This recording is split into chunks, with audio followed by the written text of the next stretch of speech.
آپ کو لگتا ہے کہ بھی بلاول صاحب بھی گئے ہوئے تھے تو آپ کے انٹریکشن اگر ان کے ساتھ ہوئے ہوں اور اگر نہ ہوا ہو تو بھی واشنگٹن میں کیا بس تھی؟ ان کی بھی کوئی ملاقاتیں ہوئی ہیں وہاں پہ یا بالکل یہ ایک پرائیویٹ ٹرپ تھا؟ ان کا کوئی اس کے اندر کردار آپ کو نظر آتا ہے کہ وہاں پہ لوگوں سے ملے ہوں، کوئی ڈپلومیٹک اپنے طریقے ان کے ساتھ جو کانٹیکٹس ہیں وہ اسٹیبلش کیے ہوں؟ کوئی ایسی اطلاع ہے آپ کے پاس؟ دیکھیں، بلاول بھٹو صاحب ایک بہت بڑے اپنی والدہ کا ایک ویکیوم فل کرنے کی کوشش کر رہے ہیں۔ ان کی والدہ ہارورڈ یونیورسٹی کی یونین کی پریزیڈنٹ رہی ہے۔ امریکن میڈیا جو ہے وہ ان سے امپریس تھا، فرسٹ فیمیل پرائم منسٹر، اور پھر ان کی لینگویج کے اوپر گرپ، ان کی انٹریکشن، تو اس a big vacuum to fill, اور بلاول بھٹو اپنی مسلسل کوشش کر رہے ہیں اس کو فل کریں۔ میرا کئی دفعہ ان کے ساتھ انٹریکشن ہوا جب انہوں نے واشنگٹن ڈی سی کے اندر کئی تھنک ٹینکس میں اندر وہ خطاب کرتے تھے۔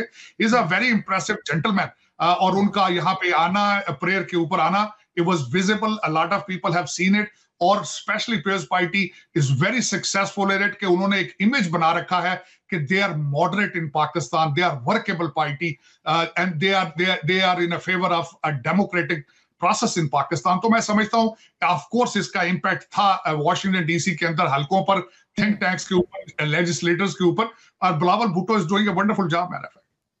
لاسٹلی یہ جاننا چاہوں گی آپ سے کہ آپ کو کیا لگتا ہے کہ پاکستان اور امریکہ کے جو تعلقات ہیں وہ شخصیات سے ہٹ کے ریاست کے جو تعلقات ہیں وہ آگے بڑھیں گے؟ اور آپ نے بتایا کہ کچھ انویسٹمنٹ کی بات ہو رہی ہے، کچھ یہاں پہ جو ہے وہ ظاہر ہے داعش کے حوالے سے کنسرنز موجود ہیں، سیکیورٹی کے کنسرنز موجود ہیں، شاید بگرام بیس کے حوالے سے بات ہو رہی ہے، ابھی اسسٹنس بھی پاکستان کی معطل نہیں کی امریکہ نے۔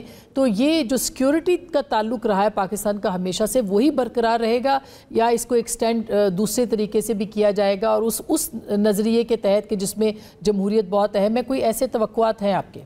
دیکھیں، اس وقت دیکھا جائے تو واشنگٹن ڈی سی کے اندر سب سے زیادہ امپورٹنٹ چیز یہ ہے امریکہ فرسٹ، اور اس سلسلے کے اندر اگر دیکھا جائے تو ڈیموکریسی جو ہے، اب جس طریقے سے ڈونلڈ ٹرمپ صاحب اپنے ریلیشن شپ پوٹن صاحب سے، رشیا سے کے ساتھ گرو کر رہے ہیں، تو جمہوریت is not a number one priority. اور دوسرا سب سے بڑا اسٹرانگ پوائنٹ یہ ہے کہ جب بھی وائٹ ہاؤس کے اندر ریپبلکن صدر ہوتا ہے، پاکستان کے ساتھ ریلیشن شپ ہمیشہ آئیڈیل ہوتے ہیں۔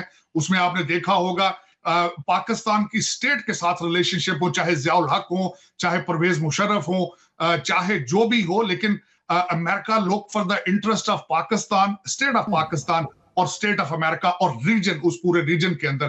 اس وقت جو نئی گروپنگ ہے اس کے دوران پاکستان کو اتنا انٹرنیشنل لیول پر کانگریس میں ریکگنائز کرنا is a huge thing in Pakistan today۔